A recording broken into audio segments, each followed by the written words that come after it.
రవి అంటే బేసిక్గా చాలా మందికి ఇష్టం. ఎందుకంటే ఎవరు కొత్త వాళ్ళు వచ్చినా ఆ ప్రొడ్యూసర్కి కానీ ఆ ఛానల్కి కానీ ఇబ్బంది పెట్టకుండా ఎవరున్నా కూడా తను ఎంకరేజ్ చేసి చాలా మందికి సపోర్ట్ చేశాడు. సో అందుకే మా రవి ఎప్పుడు ఫుల్ బిజీగా హ్యాపీగా ఏది చేసినా ఇంత సక్సెస్ అవుతుంది అనుకుంటున్నాను నేనైతే. గాడ్స్ బీన్ కైండ్ వర్ష. అంటే I believe in God.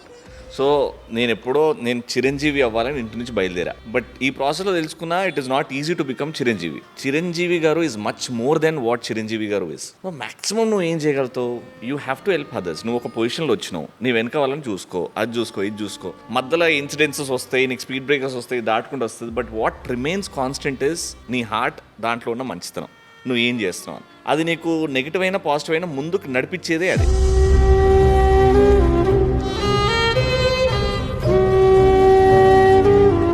And నాకు వీడు ఇప్పుడు ఆల్మోస్ట్ 20 years ఫ్రెండ్షిప్ మా ఇద్దరిది. నేను బాగుండాలనుకోవడం వేరు, వాడు బాగుండాలి. అంటే రవితేజ గారు ఒకటి చెప్తారు, నీ కళలు నిజమైతే కిక్ ఉంటుందో లేదు కానీ అవతలోడు కళ నిజమైతే ఆ కిక్ కారణం నువ్వు అన్నప్పుడు ఆ ఫీల్ వేరే ఉంటుంది అని.